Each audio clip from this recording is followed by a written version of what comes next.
Thanks for watching News 12 on your side.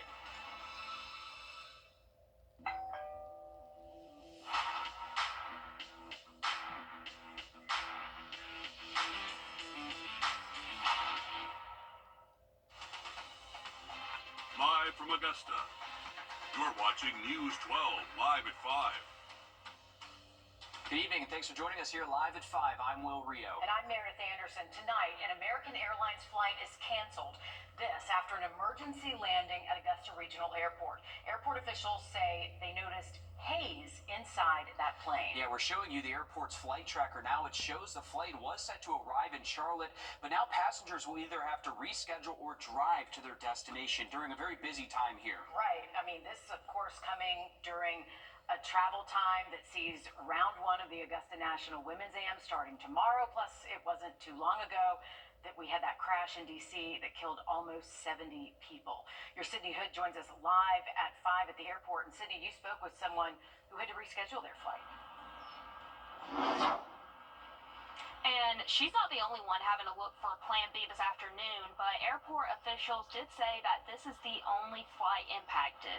Now, the biggest takeaway in all of this is that all of those passengers that were on that flight coming in from Charlotte were evacuated, and they were evacuated safely. We are still working to learn exactly what happened, but airport officials say aircraft rescue and fire responded and found no fire.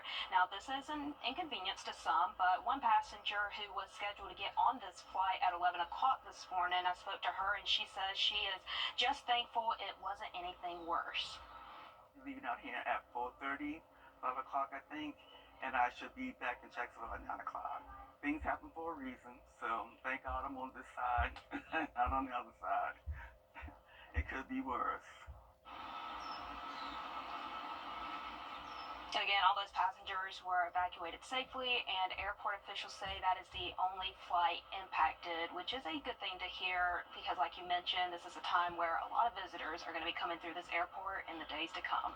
Yes, it is the airport's busiest time of the entire year, busier even than holiday travel. Yeah, hopefully everything moves smoothly as we start to see a lot of those different people come into town for our two biggest tournaments here. Thanks again, Sydney. We go now to your first alert, Chief Meteorologist Riley Haley. Riley, practice is underway at Champions Retreat for the Augusta National Women's Amateur. How are things looking out there? Hey, beautiful right now, Will. We are seeing a very nice day today. Moving forward tomorrow for that first round, we are going to be tracking the chance maybe for some isolated storms much later into our Wednesday afternoon and evening. I would say morning tee times looking A-OK on Wednesday. Once we get into Thursday, Friday, and Saturday, we're talking near record high temperatures, near 90 degrees all three of those afternoons. And then as we head late into the weekend, we do have another round of storms that does look likely by Sunday. Here's our current setup. The reason why we have the chance for rain heading into tomorrow, we're going to be bringing in a warm front. So that's going to help provide just enough lift to maybe produce an isolated shower or thunderstorm. Now, right now, really could be any time during the day. Wednesday, I would say it's much more likely kind of late afternoon, early evening hours. And then as we head into Thursday, looking to be even less of a chance to see a spotty downpour or two. Here's the way it's looking our in-house model here. So for the rest of today and into tonight, we got increasing clouds, and then by the time we get to around this time tomorrow afternoon, I would say between 3 5 p.m. we're tracking at least a chance for a few bubble up showers and thunderstorms. Now, these are not expected to be severe, and take a look at our temperatures all around these isolated pockets of rain. You can see high temps tomorrow well into the mid 80s. It's going to be feeling a little bit warmer out there. These will stay sub-severe, but we were tracking severe storms just yesterday. Actually, meteorologist Emily and Acton and I met up with the National Weather Service to survey a little bit of that damage. And Emily, do we know a little bit more now? Yeah, we definitely do, Riley. Like you said, we met up with the National Weather Service from Columbia, warning coordinator John Q. I'm not going to try to say his last name there, but hey, we met up around the McCormick-Saluda area where there was a tornado-warned storm yesterday to find out more of what all they saw. So we did find some areas where we had maybe a tree that came down across the road with some large branches down from the storm yesterday. It was fresh, but we're not finding a whole lot of damage right now. And we're in a rural area, so there could be damage in areas we just can't access. And there's another obstacle that the National Weather Service is now facing. And to hear more about that and find out exactly what it is, you got to stay tuned for Live at 5 at 5:30. All right, thanks for that, Emily. All right. Tournament week is just around the corner here in Augusta, but first we have the Augusta National Women's Amateur kicking off this week. Multiple champions returning this year to Champions Retreat Golf Club. That's where we go live now to your News 12 sports reporter, Joseph Doring, with more updates from today's practice round. Yeah, well, we have three returning champions in this year's field, starting with the defending champion from last year, Lonnie Wode, the 2022 champion, Anna Davis, and the 2021 champion, Subasa Kajitani. Now, we're going to hear from Wode and Davis later this evening, but in regards of Kajitani, she was the first ever international player to ever win this tournament. But you might remember that dramatic finish over at Augusta National Golf Club 4 years ago. Ever since then, it's just been a little bit of a roller coaster for the 21-year-old in this tournament. The year after that victory, she elected not to play in the event. 2 years ago, she missed the cut, and last year, she withdrew from the tournament. Right now, Kajitani doesn't have an amateur world ranking because she hasn't played in an event in almost a full year, even taking time off of golf at one point, but now she's back and she's ready to compete. She stopped playing golf once and she started working a little bit in Japan, but she realized how she likes golf and how she likes to compete in the tournaments, so she started playing again and now she's here. 自分は特にこう家族関係で and she also has gone through a lot of struggle within the family, and that was really tough for her, but how love for golf didn't change throughout the time, and that's why she's here still, and so she's really happy to be here and play golf. It's going to be interesting to see how Kajitani responds to the rest of the field, which includes an incredible 49 out of the top 50 women's amateur golfers in the entire world. As I said earlier, you're going to hear from our other past two champions later this evening, all new on News 12 at 5:30 and 6 o'clock. A really deep and talented field out there at Champions Retreat Golf Club. It's going to be a really, really great tournament to watch. It is, and we've got so many colleges represented, so many young people. They truly are the future of the game, and they're growing the game as we speak. Absolutely. Just by picking up a club, inspiring young girls everywhere. Yeah, really looking forward to the first round kicking off out there at Champions Retreat Golf Club. Thanks again, Joe. We have an update tonight on a police chase that ended in a deadly crash. Within the last few hours, we learned the name of the man who was killed. The coroner says he is 47-year-old Joseph Mobley. Deputies say the chase started when they went to check on a driver who supposedly passed out behind the wheel in the parking lot, but he came to and took off. They say he crashed into a guardrail on the Bobby Jones Expressway after they tried to stop him with a pit maneuver. Two people, the Saluda County Sheriff's Office says, were killed in a shooting outside of the Valley Protein Plant have been identified. The coroner's office says they were 52-year-old Kimberly Waters Leon of Graniteville and 44-year-old Willie James Hopkins Jr. from Batesburg. Deputies responding to the shooting call just before 6 Monday night, where they say they found the two bodies. This seems to be an isolated incident. Deputies say it's unclear what led to the shooting. Autopsies will now be performed, and hopefully that will give investigators some additional clues. New developments tonight in the case of 4 missing Georgia soldiers that has topped national headlines. Moments ago, the U.S. Army released the names of 3 of the 4 Georgia soldiers that were found dead in Lithuania.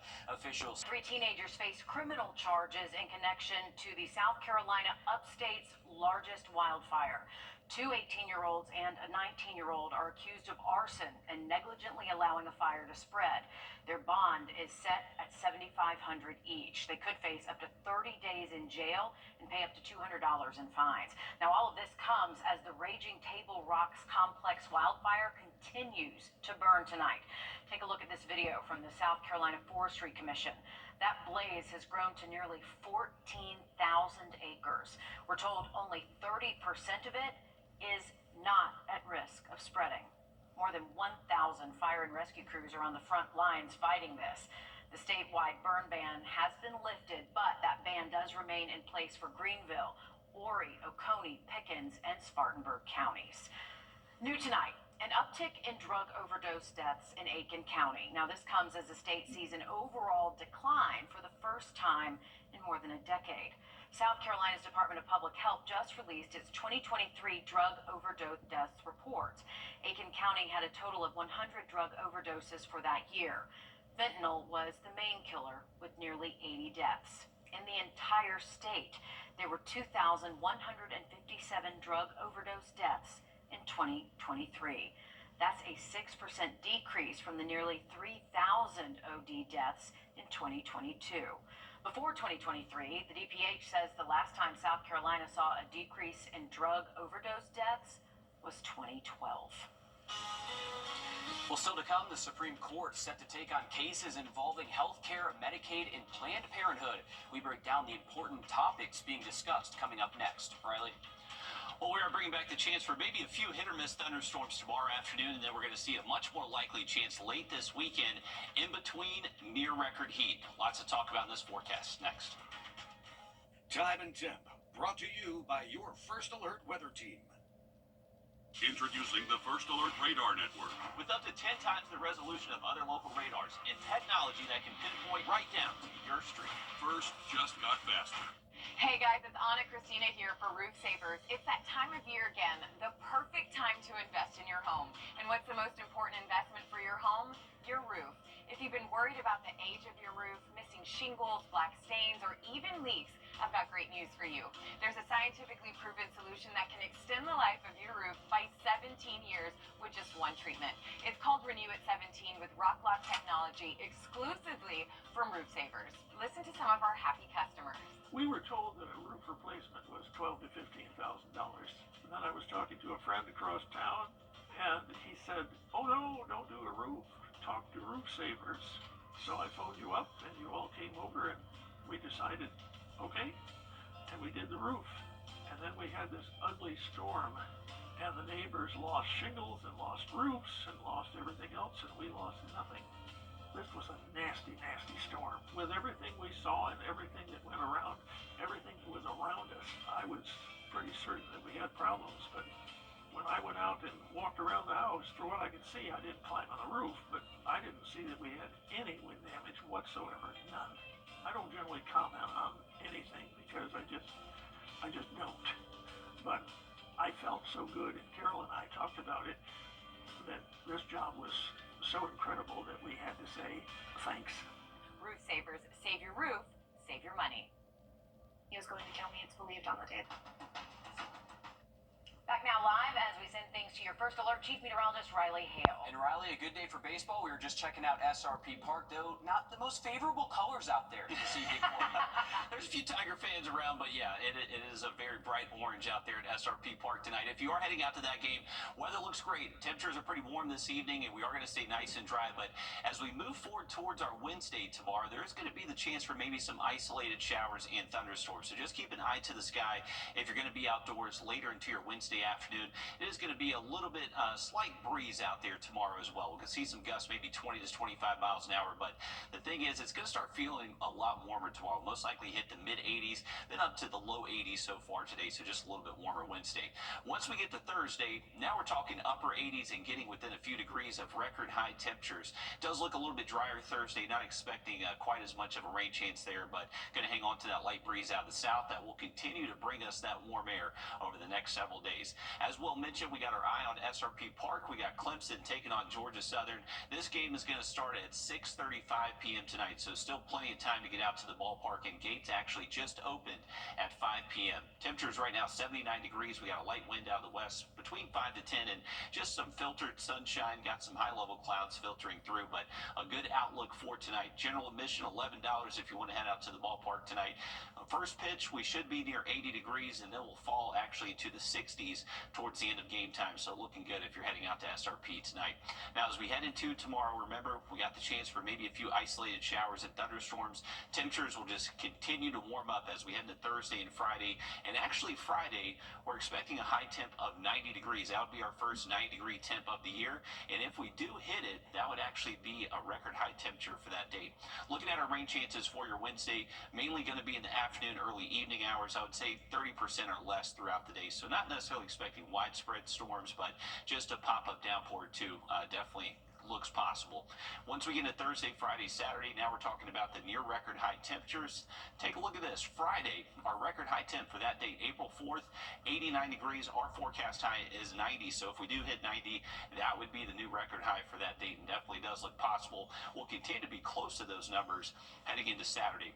Once we get into Sunday, that's going to be a little bit better chance to see some thunderstorms again. This is going to be brought in by our next cold front that will be sweeping through the region, and that front actually does look like it will bring us a decent chance for rain. So we got a chance for rain Sunday, Monday, early next week, and it looks like between those 2 days we'll likely get up to around an inch. So definitely something that will be beneficial to the region. Remember, we have our moderate to severe drought in place, so we do need some rain. We'll see a little bit out there for your Wednesday. Those high temps getting near 90 Thursday, Friday, Saturday, and Sunday as well. Sunday we'll see that better chance for thunderstorms. Next week, big week next week around here. Looks cooler than average, but it does look dry by Tuesday. All right, thanks for that, Riley. Last week, Republicans at the State House unveiled a tax reform plan. They lauded as transformative for South Carolina. A new analysis estimates that under that plan, more than half of all tax filers in the state would see an initial tax increase of several $100s on average. Our State House reporter Mary Green has the details.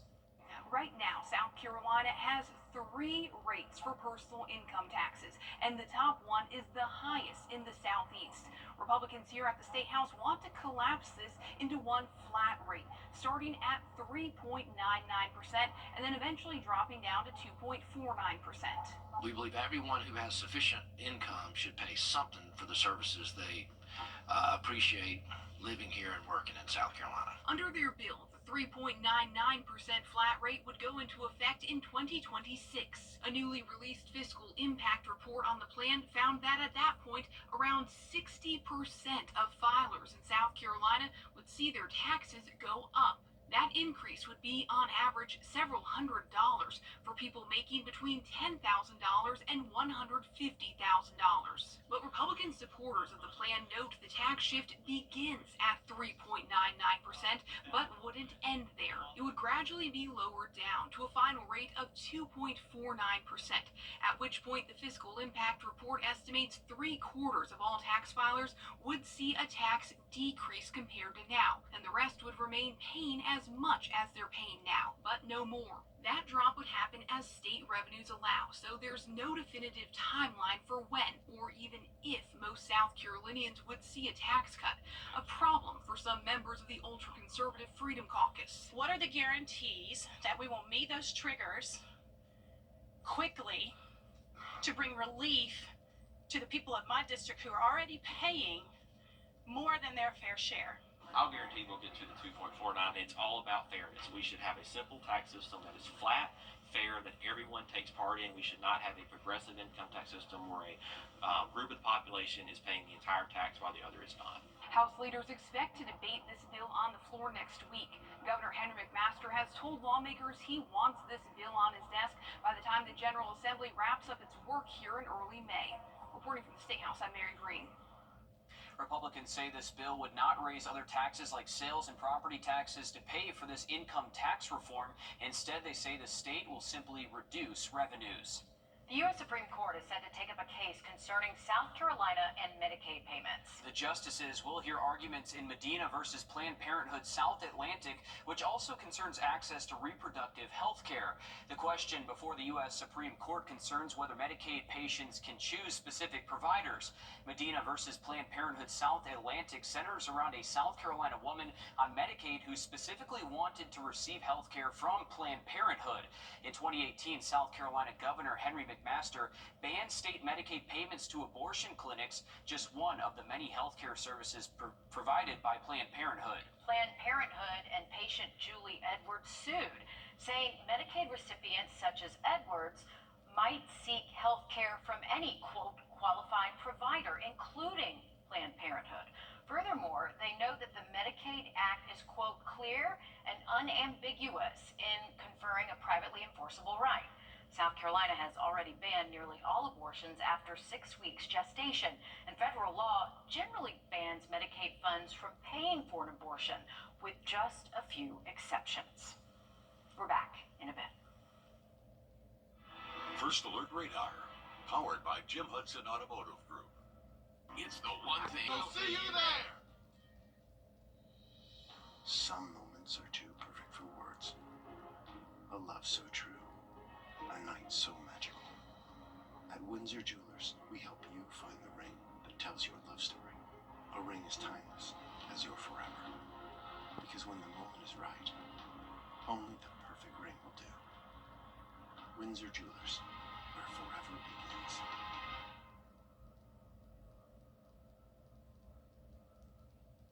It's the one thing. All right, taking you live to SRP Park. Nearly an hour before first pitch hits off, Clemson Baseball and Georgia Southern University are playing in the SRP Park College Baseball Showcase tonight. Harlem High School graduate Tristan McClatty is actually playing in the showcase tonight. He's with Clemson Baseball. First pitch is slated for 6:35, so you still have plenty of time to make it out there. Riley, gorgeous afternoon for us to watch some ball. It is perfect baseball weather. We got temperatures right now near 80 degrees if you're heading out to SRP. Through game time, we'll be in the 70s and 60s. It'll be perfect out there. Now look at our 7-day forecast just after break. The hot tub blowout sale is an Wrdw is a local favorite for a good cause. It's one of the Boys and Girls Club of the Great Augusta's annual fundraisers, rounding up chefs from the area's best restaurants. Yes, and the event invites chefs to prepare their own specialty burgers as they compete to be named Burger Battle Champion. And the winner is Midtown Tavern! Hey, I'm McGuire Welsh from Midtown Tavern, reigning Burger Battle Champions. If you want to take our belt, you better bring it on April 28th. SRP Federal Credit Union. We're not just a financial institution. We're here to make a difference. We proudly donate to local schools, helping create more opportunities for the next generation. Our free financial seminars give people the tools they need to achieve financial confidence. Become a member today and experience the difference of a local credit union that's truly for you and our local community.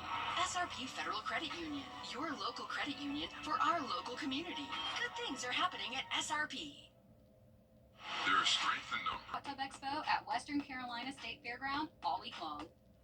Welcome back, folks. A beautiful look over Clarksville Lake. A lot calmer afternoon compared to yesterday. Temperatures still close to 80 in most locations. So if you're stepping out tonight, definitely no need for the coat. Temps will actually be in the 80s and 70s, at least through around 8 p.m. And then we'll just gradually fall through the 60s as we get through midnight tonight. So great night for some baseball. We have Georgia Southern taking on Clemson at SRP Park tonight. Weather looks great for that. Heading into tomorrow, there is going to be the opportunity for maybe a stray shower, thunderstorm, mainly later into the afternoon. It's going to be a little bit warmer tomorrow as well, most likely seeing high temps at least into the low and even mid 80s at some points tomorrow afternoon. So we'll be a little bit hotter out there and going to continue heating things up Thursday, Friday, Saturday. We're expecting those highs near 90 degrees. If you're heading up to the lake over the next couple of days, we got high temps there near 80. Those water temperatures are in the mid to low 60s. So water temps definitely starting to warm up, and they will continue to warm up this week. Here's a look at your 7-day forecast. Remember, low chance for a stray storm or two Wednesday, and then as we get late to the weekend, Sunday looks to be a little bit better chance to see some of those storms. Stick with us. We're going to have much more coming up live at 5 just after a short break. The weather, it's something that affects us all every day, from sunny to severe and anything in between. This is why we First Alert. All right, thanks, Riley. Happening now over at Champions Retreat Golf Club, the Augusta National Women's Amateur Practice Round has just wrapped up. Yeah, the real deal begins tomorrow for the 72 women in the field. Sports Director Alyssa Lyons joins us now live from Champions Retreat. Alyssa, this is by far the best field in the history of the Augusta National Women's Am. Yeah, when you have 49 out of the 50 best amateurs competing, it has to be, right? They're only missing number 42, which is just crazy. Winning on Saturday, well, that'll mark one of the best ever defeated fields in the history of this tournament. And nobody knows winning better than the 3 previous champions to win this tournament. And this is the first time that 3 previous champions will be competing this year in the field. Out of the 3, Anna Davis is on the redemption tour. She fell last year just slightly in the 22 champion missed the cut in her past 2 starts here at Champions Retreat. 5 penalty shots may have been the cause between those. The 5th coming in as a slow play penalty that cost her 1 stroke in last year's outing. She missed the cut by 1 shot, going 4 over. This year, she's coming off one of her greatest victories at Auburn, the Charles Schwab Collegiate. And after talking with her today, the confidence on this particular course is at an all-time high. there isn't a shot that I haven't hit out here. But it's a super difficult golf course. There's a lot of shots where you can't lose focus on, especially the last 5 holes on each side when you're coming down the stretch. So I think it's a very mentally challenging golf course. And I think a lot of it is you just have to stay very steady and kind of stay present in the moment and not think, about the cut line or anything like that or making it to Augusta, because that just makes it that much harder to play good golf. So I think just taking it one shot at a time out here is very important. Well, Davis and Kajitani have made some big impacts here on this course. Lonnie Woad could be the first ever repeat champion. We'll hear from her coming up all new on News 12 at 6 p.m. And some real talent in the field this year for the Augusta National Women's Amateur. It's going to be fun to watch as the first round kicks off tomorrow. Yeah, and poor Anna Davis, just with those penalties Yes. and then what happened to her last year. I think we're all pulling for her to at least make the cut and have a run at it again, just because those 2 very unfortunate things 2 years in a row. Shocking to see that happen. Absolutely. And then just missing the cut line there. It was a heartbreaker for sure, and we'll continue to watch, and we're excited to see how that turns out. Yeah, the drama plays out Yes. for the Augusta National Women's AM, not just when the men play for the Masters. As patrons make their way to Augusta for the Augusta National Women's AM, Columbia County is crossing their T's and dotting their I's for quite the busy week ahead. Yeah, we're talking a boom in traffic and business. Crews are still hard at work on the Furies Ferry Road project, and this could impact the Augusta National Women's Amateur. Here, Liz Owens joins us live at 5 in the newsroom. And Liz, how is Columbia County preparing for all of this? Well, the biggest impact on traffic will most likely begin around 6:30 to 7 a.m. tomorrow morning as patrons drive to Grace Baptist Church to catch the shuttle to the tournament. Columbia County will have an extra man on duty in traffic operations beginning around 6 a.m. tomorrow. Now, this is just a precaution. Columbia County's traffic system is actually automated, meaning the system can change light signals in real time for traffic. Despite having a high-tech system, they still want this man on the job tomorrow, and they say that no matter what, they're prepared and trained for the worst. We're fortunate that we can work the actual signals from here. Most agencies have to go to the signal cabinet with a plunger and plug it in and work them. We're fortunate that every signal that we have, we can remotely work it, and we do remotely work them from here.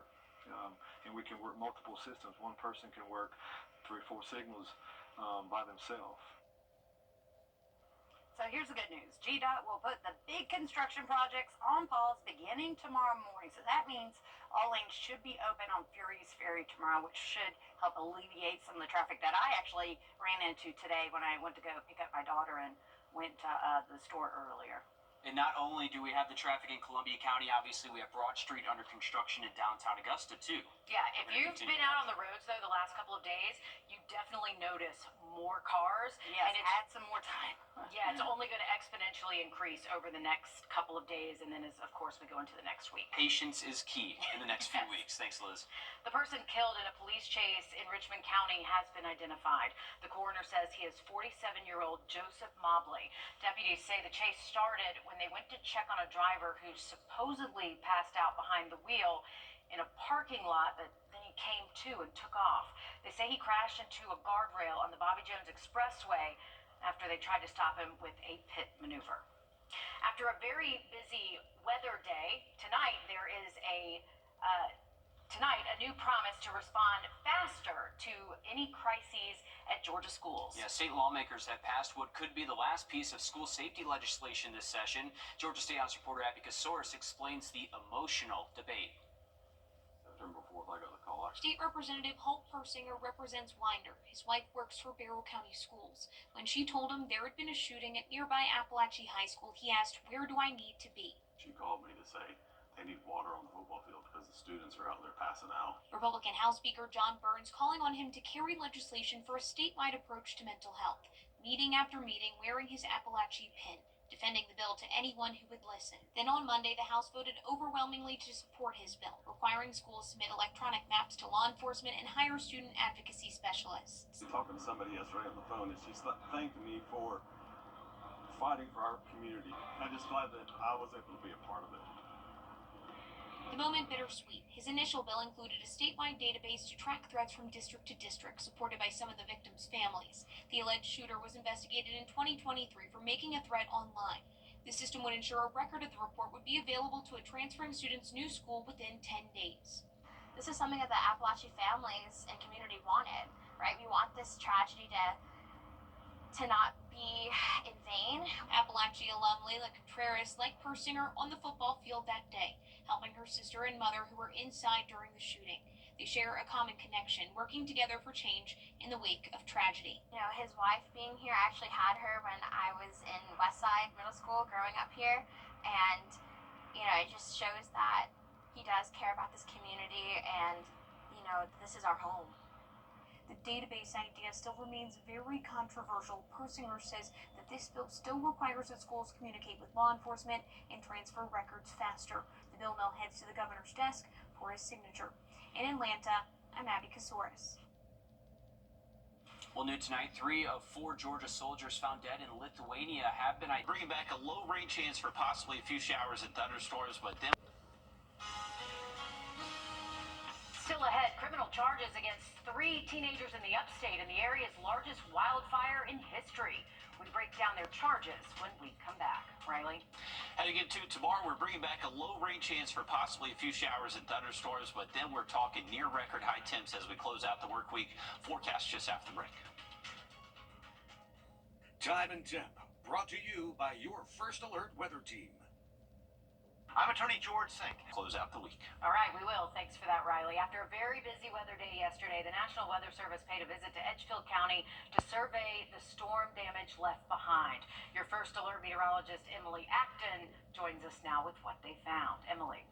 Yeah, the chief meteorologist Riley Hale and I met up with the National Weather Service in Columbia this morning while they were surveying damage from yesterday's tornado-warned storm, and this had a little bit of a different obstacle for them that they've seen maybe the past couple of times, and it's going to be here for the foreseeable future. Let's see what it looks like. Well, actually, we're responding a lot of damage from Helene, unfortunately. We know how many trees came down during Helene. It actually makes our job very difficult because there's trees all down in the wooded areas on the side, and that's one of the things we look for when we do these surveys, looking for trees and branches down.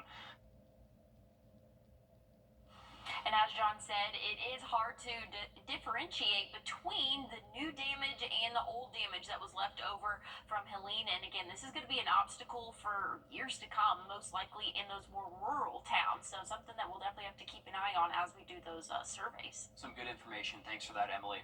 New tonight, 3 teenagers face criminal charges in connection to the South Carolina upstate's largest wildfire. 2 18-year-olds and a 19-year-old are accused of arson and negligently allowing a fire to spread.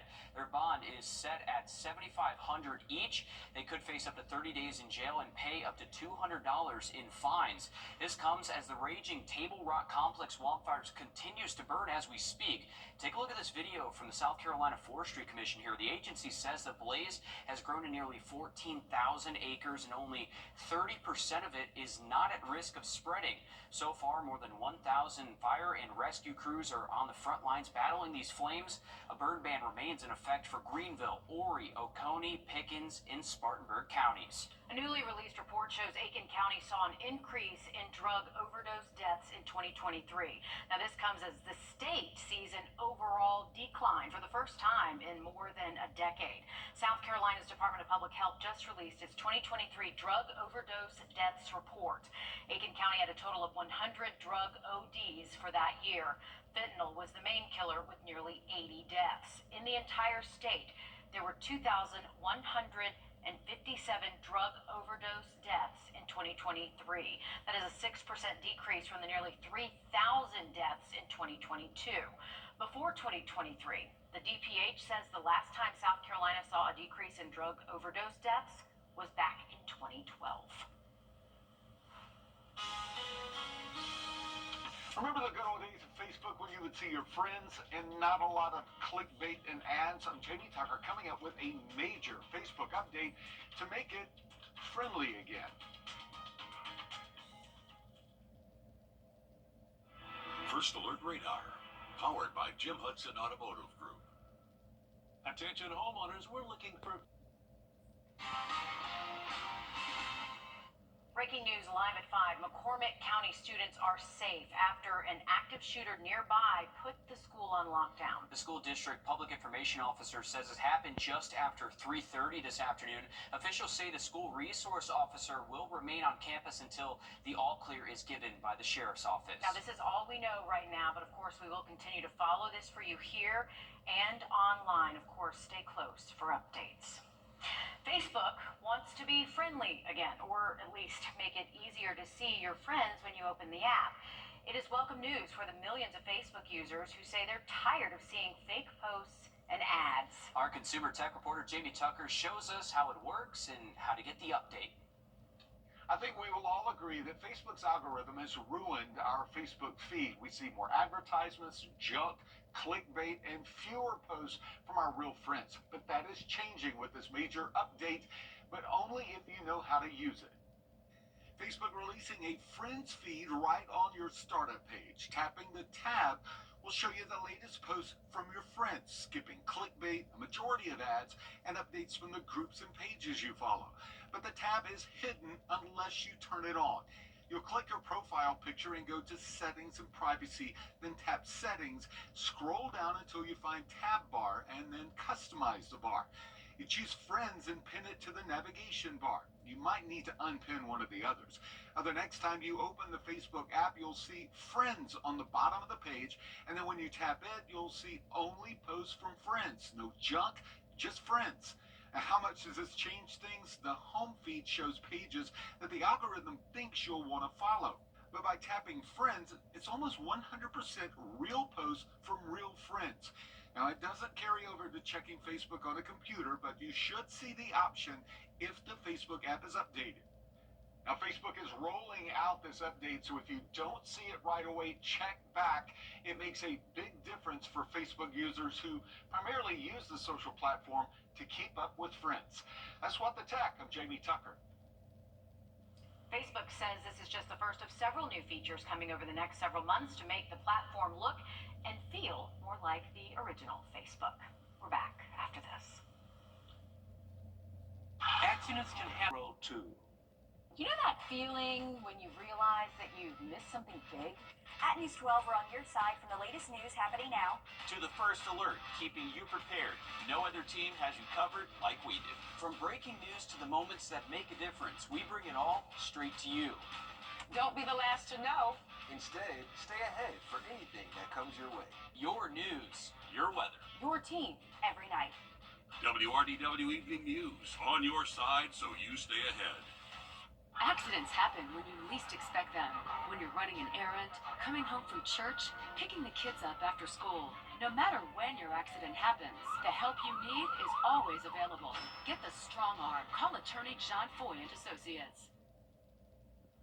Welcome back, folks. You still have time to get to the ballpark. First pitch for Clemson versus Georgia Southern tonight is going to be 6:35 p.m. We have beautiful weather for the rest of this evening. Temperatures right now still close to 80. We have broken sunshine, a few high-level clouds moving through, but it is going to be a very comfortable night. We have temperatures still in the 80s and 70s through at least around 8 p.m., and then we'll gradually fall through the 60s as we head into the overnight. So not going to be overly cold tonight by any means. Looking ahead to your Wednesday, if you have plans late into the afternoon, be prepared for the chance for maybe an isolated shower or thunderstorm. It is going to be warm again for your Wednesday. Those afternoon high temps should be able to reach the low and mid 80s. Here's a look at your 7-day forecast. Low chance for a shower storm Wednesday. Will start to dry out Friday, Saturday, and that's when we'll be close to those record high temperatures near 90 degrees Friday and Saturday. That would be record setting for this time of year. Storms again Sunday, and then it does look cooler heading into next week. All right, thanks, Riley. Stick with us. We have more news, weather, and sports coming up after a short break on News 12 at 6 o'clock.